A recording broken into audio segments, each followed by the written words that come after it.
off my coat, and we're getting ready to go. Check it. Make sure it's on. Let me. Yep. Okay. It's going. Wi-Fi's on that way. Make sure signal stays strong. Strong boys. Let's go. Bow, bow, bow, bow. Come on. Catch up, Mr. Computer. What you do? Come on.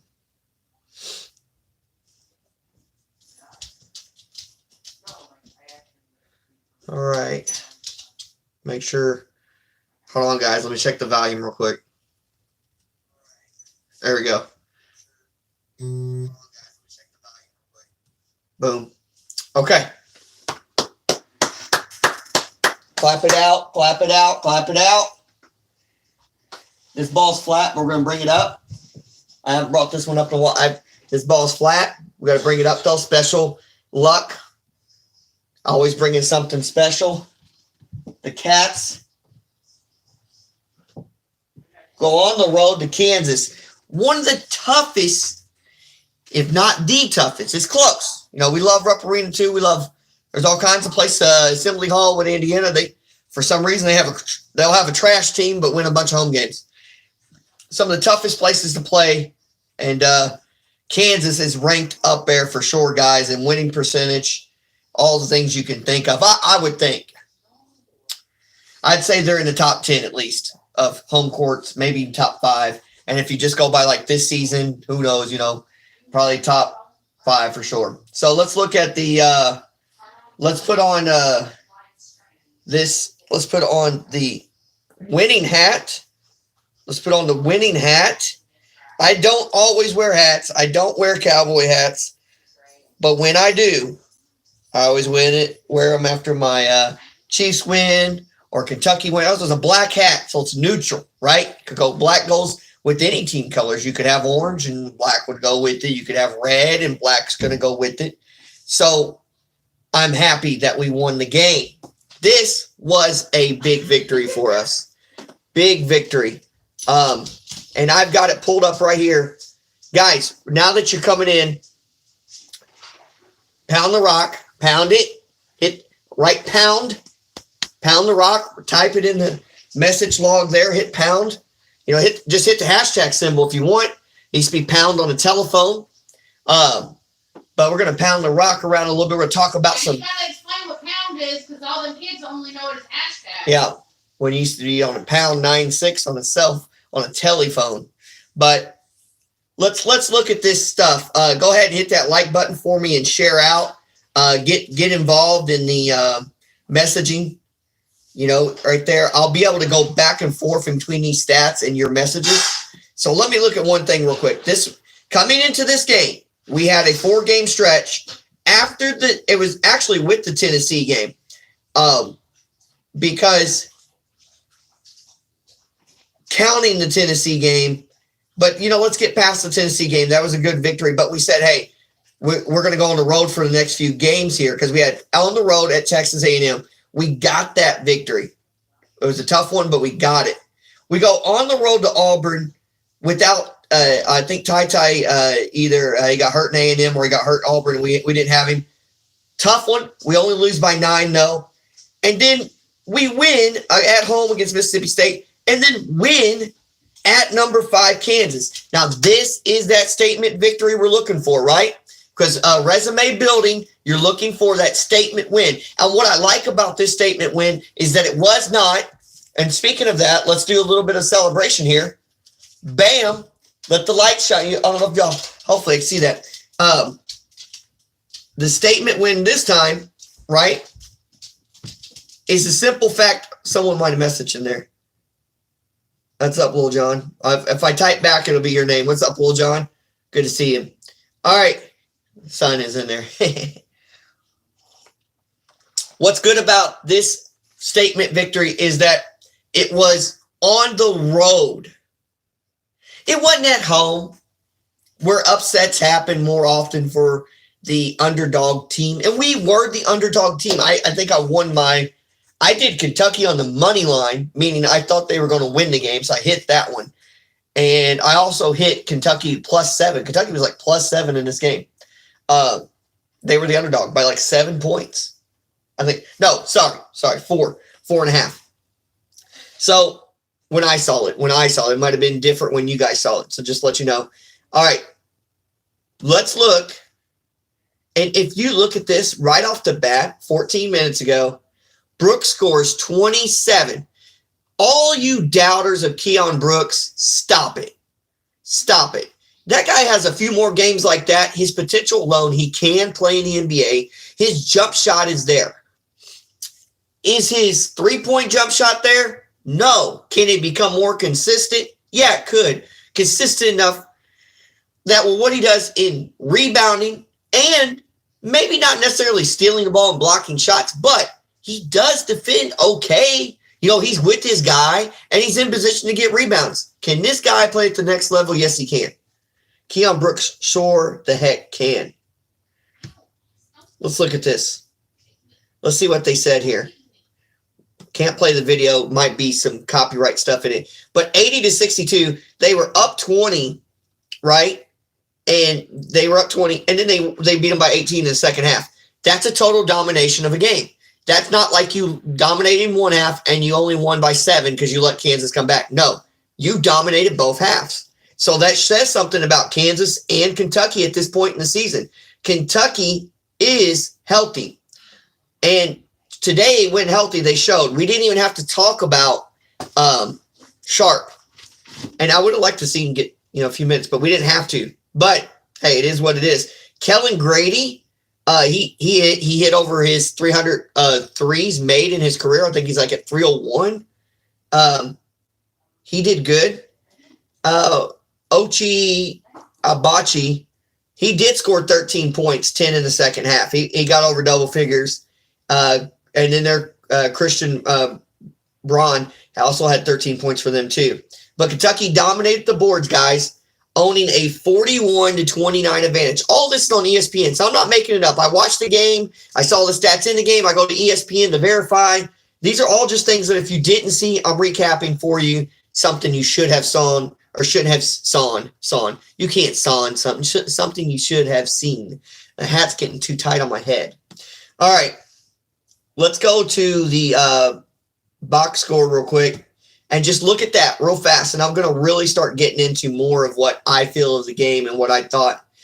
These are just stats. We always like to go over the stats when we go live at Kansas City or Kentucky games after the games. Go over stats, right? Now I'm looking forward to maybe baseball season, guys. I like the Yankees. Man, I look forward to that. It's a lot of lives. I don't know if I go live every game, but I might go live once a week on that. So we'll find out about that. So make sure you're hitting that bell so you'll be notified. All right, so you got my trio award. I'm just going to go ahead and do it. Keon Brooks is number 1 in the trio award. He played 29 minutes, 9 of 16 in the field goals, 9 of 10 from free throw line.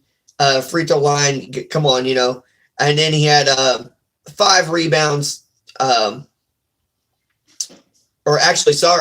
rebounds. I want to say he had, let me go back up to the top here. It scrolled down on me. He had 5 offensive and 3 defense. So he had 8 rebounds. And then he had, he only had 3 personal fouls, 0 turnovers, and 27 points, a career high for him. I think his previous career high was 21 or 23, and he surpassed that. So great for him. I think he deserves to be there. Oscar at one time got like 4 rebounds in a row by himself, 3 or 4 rebounds in a row. He went up for a shot. I think he rebounded a shot, then he missed a shot, rebounded again, missed again, and then rebounded again and put it in. Like I was like a sequence I haven't seen in a while. It's one thing to get 1 or 2 attempts, but create 3 or 4 different rebound attempts for you. You wish you'd have made the shot earlier, but with all the defensive people that were around him, it gets crowded up in there. And either they call fouls or they don't. Or he just maybe a little anxious, but he stuck with it and made it. Oscar is definitely number 2 on the list. He had 14 total rebounds, 11 defensive rebounds, 3 offensive rebounds, 1 assist, 4 steals, 3 turnovers on 3 personal fouls. That's a key thing, too. He only had 3 personal fouls. Free throw, he was 1-1. 17 points. I like that stat line. Good for him. And, the third guy was hard for me because, Washington, didn't have the best of games. He had 0 for 4 from 3-point line, 1 of 9 from field goals, 0 for 1 from free throw line. So you're thinking, if we're doing that, can we win the game? He had 2 points, everybody, 2 points. This is where it gets tough. I like Wheeler's assist. He had 8 assists, and he only had 3 turnovers, which is a little too many, but not a lot to complain about. Needless to say, he had 8 assists, and he had 7 points. I like that stat line, right? 8 and 7. But put this in perspective, too. He had 3 rebounds. Throw that in there. Kellen Grady knocking down the threes, 4 of 7 behind the arc, coming off those ball screens in the back, coming off the back screen in the back, and having your Oscar or Keon Brooks set that back screen underneath the goal, and he rolls all the way around, and then he does basically almost like a 360 and shoulders up his shoulders to align himself with a straight shot that looks like perfection, like he was just standing and shooting, like he didn't have to turn, like he turns and does a half of a 360 and positions his shoulders and lines them up correctly and nails the shot. Beautiful shooting by him, 4-7. So I'm going to go ahead and give. And Toppin was another guy. He only had 1 turnover, but 11 points, 3 rebounds total. The guy's doing it. Like, he's doing it too. So, in my opinion, I got to give it to Kellen Grady because he passes the 300 career mark of 3-pointers. And I was happy for him. Very, very happy for him. So, Grady, Brooks, and Oscar are my trio award winners, and giving the overall trio award or MVP to Mr. Keon Brooks, because without his 27, and let's say he only scores 10, I mean, we still win the game, but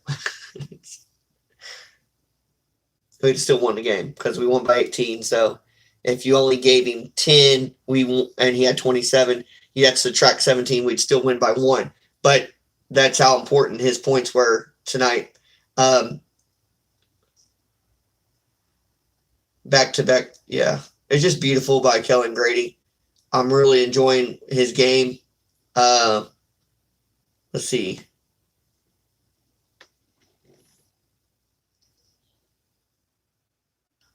Let me see if we can narrow that down real quick. Let me see. Anybody else in here? Not just yet. 3 watching now. Good to see you guys. Thank you guys for coming in. Thank you so much for watching. Helps my watch hours out, and I hope you're Kentucky fans. If you are, make sure you're hitting that like button, sharing out. I really appreciate it. Definitely share out. That'd be big time. If you know exactly if Kellen Grady got like 301 or 302 or 303 now, I know he needed I know on his third or fourth one he got over 300. So let's see if we can find anything in here.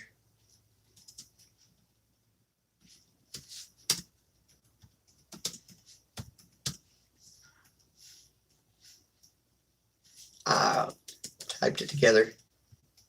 We're seeing if he was over. I know he's over 300, but what did he finish with?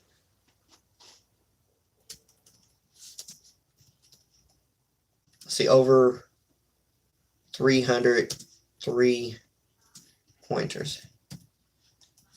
Let's see if anybody wrote a story on that yet, or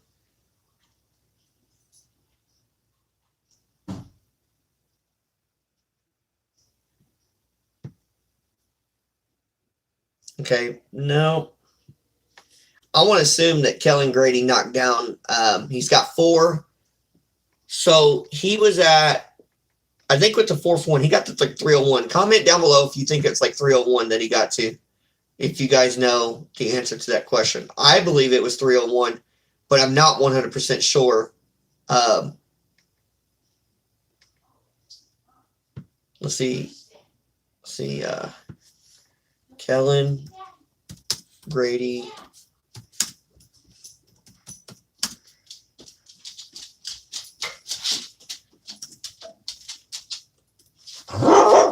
What, Tank? What?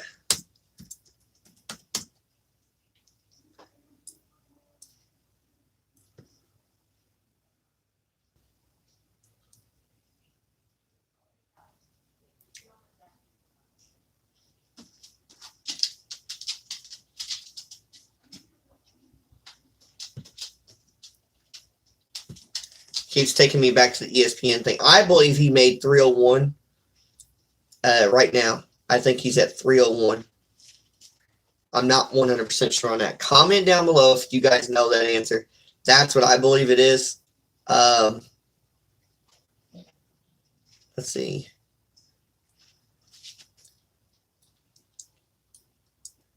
And I know the only other place that I could visit.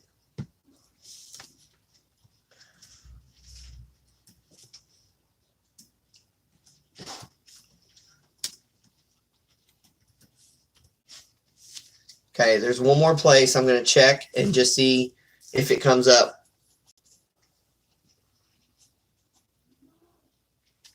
Okay.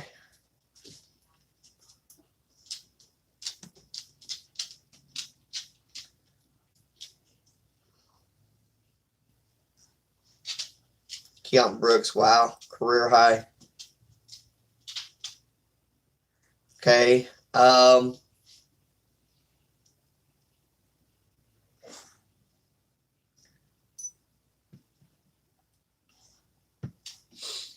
They got some on Kentucky Sports Radio. They do have some highlights already pinned up there. If you guys wanted to go over there, I don't have anything affiliation with that website or nothing. I am familiar with them. I've never, but they don't sponsor anything or anything. I just think that it's pretty cool. Let's see. Keon Brooks is important in these highlights. So comment down below if you guys agree with my trio award, which given Keon the #1 spot, followed by Oscar and then Grady. Comment down below if you guys agree with that. Comment down below if you know for sure how many threes he's over for his career now.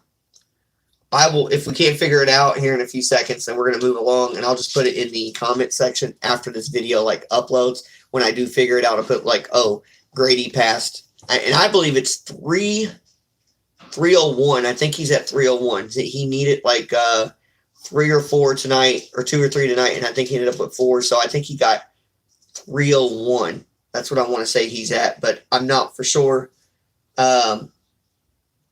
And that's a big accomplishment for a guy in the NCAA and to have that many three-pointers made in their career. So hats off to him.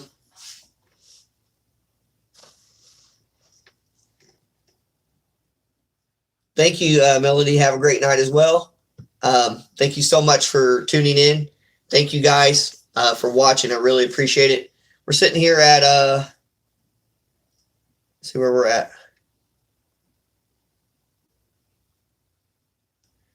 About 15, 20 minutes. Okay, so about over 15 minutes. So, all right, I better get this back to normal. Now, what do we got up and coming, right? What do we have up and coming that's important for us to pay attention to? We're going to look at one thing that we do have up and coming.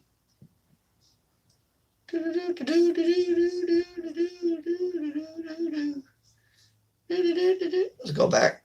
We got to look, right? If I can give you the next most important thing, guys, which is the schedule. Who do we play next? Where are we at, right? So we're going to find out right now.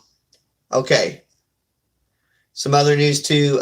Duke beat Louisville today. TCU pulls the upset against LSU. Auburn wins pretty convincingly against Oklahoma, and Michigan State wins. So pretty good games that happened today. Kentucky's next opponent is at home against a team they have beaten already, Vandy. Kentucky last played Vandy at Vandy, winning 78-66, which was a 12-point victory. This time it will be at Rupp. And here's a good thing for us too. Now we get a home road. We got 2 roads. Alabama, who's playing good now, they've got some big wins on their home court against pretty good teams. But you got Alabama, and then at Alabama, that'll be tough. At South Carolina, then you go at home Florida, and then at Tennessee. So really you're looking at this like you looked at the last road stuff. Now, not as tough, especially based on ranking and numbers next to someone's name. But Alabama should be ranked going into, maybe they will. I think the way they play, they'll be ranked coming into Monday. So you got a chance to beat another ranked opponent in Alabama, but don't jump too soon, right? Take care of business against Vandy at home. That's got to be a win. let's leave Alabama as a 50-50 toss-up. I think Kentucky's better than them, but anytime you go on the road and doing what Alabama's been doing in their home court, it's going to be very, very tough, but we'll see, right? Leave it as a 50-50. At South Carolina, I think you've got to win that game. So I think Kentucky should win Vandy. They should win South Carolina. They come back home to Florida. Take care of business on your home court. Take care of your business on your home court. I think they beat Florida. There's 3. And then they go at Tennessee. Tennessee's going to be looking for, hey, we want some revenge because you guys spanked us 107-79 on your home court, and we were number 22. And now they're number 15 or number 18, sorry. So gotta play tough. So if you really look at that, let's say it's a 50-50 toss-up, meaning they could be losses. Let's just count them as losses. If they were losses, you're still going to go 1, 2, 3. 3 of your next 5. And the 3 of the next 5 would be Vandy, at South Carolina, at Florida, or home against Florida, home against Vandy. Here, at home Vandy, at South Carolina, and home Florida should automatically be wins, no doubts. But let me look at one thing. At Alabama, matchup predictor still has us going. A lot of people don't like to hear matchup predictor. They don't like to hear it. But it is what it is. I like to look at it. So we are favored in that game. And then if we look at there's no reason to look up matchup predictor, but we should be. We were like favored. See here. Matchup predictor 94%, 94.3 against Vandy. We should win that game. And they use stats, home, when like your home court comes involved, all that kind of stuff. So it's important to keep that in mind. I always look at this stuff. The at Alabama game, like I said, it had us, matchup predictor had us at Kentucky 59.3% to win, even though, and I don't know if they're calculating yet the success of another win against Baylor for Alabama at home. But right now, like I said, we're still like a 59% chance to win that one. Like it's not as good as a 93 against Vandy, but and then look, South Carolina. This should be no brainer here. The Cats 85% even on the road, 85.2. Matchup predictor on ESPN should win that game, right? All right, so far we're favored in those first 3 games that I mentioned. Now you've got Tennessee, or no, you got Florida at home. This is Florida at Rupp Arena. And then you've got the Cats are favored here, 87.7%. All right, and we got to look at one more, and then we'll know. So far, I haven't said any of the games yet where we're not favored in a matchup predictor to win. Matchup predictor to win. So let's see. One more. Tennessee, and this will finish out the next 4 or 5 game stretch for us. The matchup predictor indicates that, drum roll, boom, Tennessee is projected to win 84.4% at home. 58.4% on their home court. After that beating they got last time they played us at Rupp, and the fact that they play better probably on their home court, like most teams do, unlike Kentucky, seems to play good on the road or at home, but mainly on the road. They play really better on the road. Even John Calipari said that at halftime. Let me get it back to normal, guys. Hold on. But anytime you go on the road against a ranked opponent, the other ranked opponent, unless you're like number 1 through 5 and they're like 25, more than likely they're going to be slightly favored, or it's going to be a 50-50 split. So I don't see anything wrong with that. But based on what my gut feeling and matchup predictor is, man, based on that, I mean, we should beat Vandy, at Alabama, at South Carolina, and Florida. That's 4. You should win 4 of your next 5. And if Kentucky does, that's another thing to keep an eye on, because you've got 2 games, then 2 games, then Tennessee. So Kentucky right now should move from 12 to probably, comment down below if you guys think this is correct, 7 or maybe 8. And then if they win versus Vandy and Alabama and you get some other teams lose in front, they could move to 7 or 6.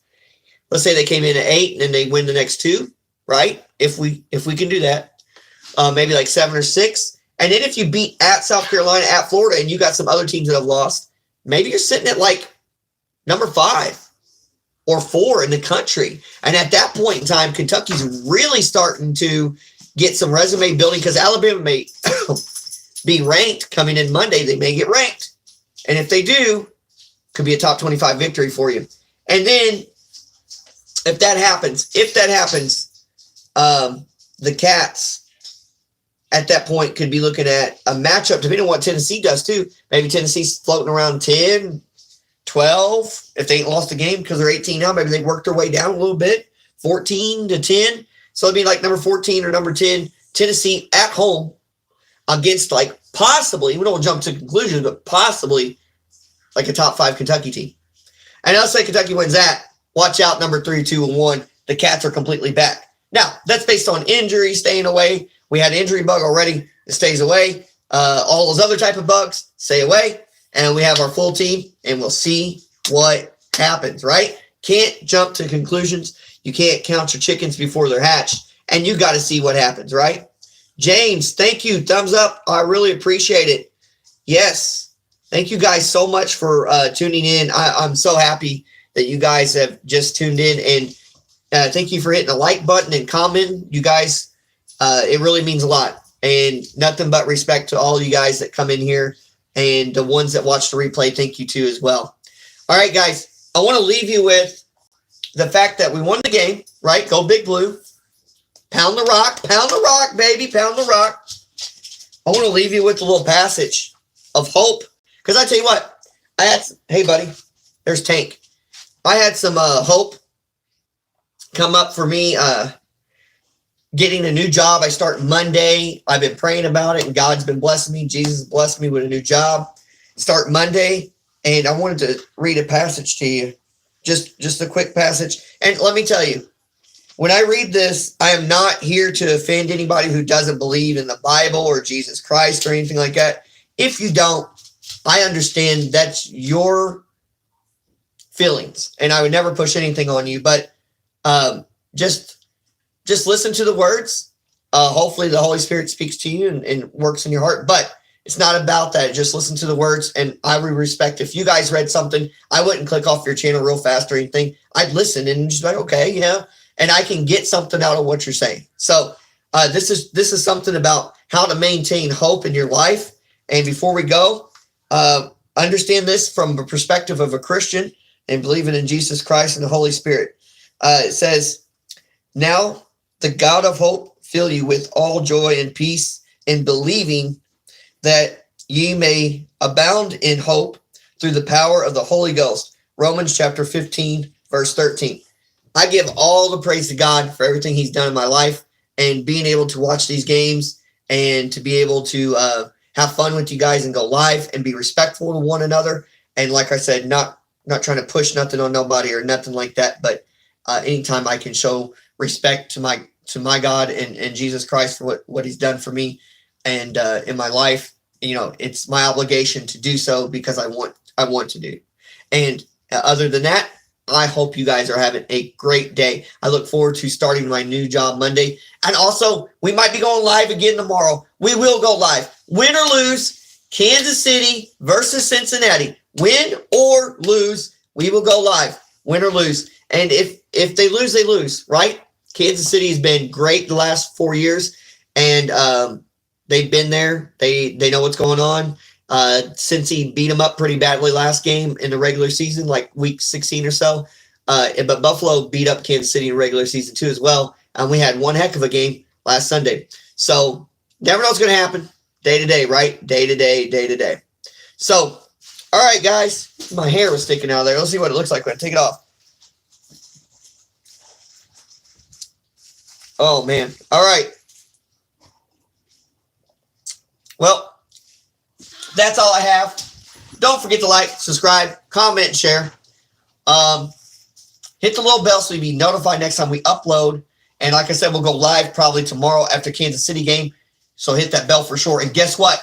We went to an auction. And I've got some clips for you on that too. I'll put the video together a little bit more tomorrow and probably upload it after the live. So definitely hit the bell if you like auctions and stuff.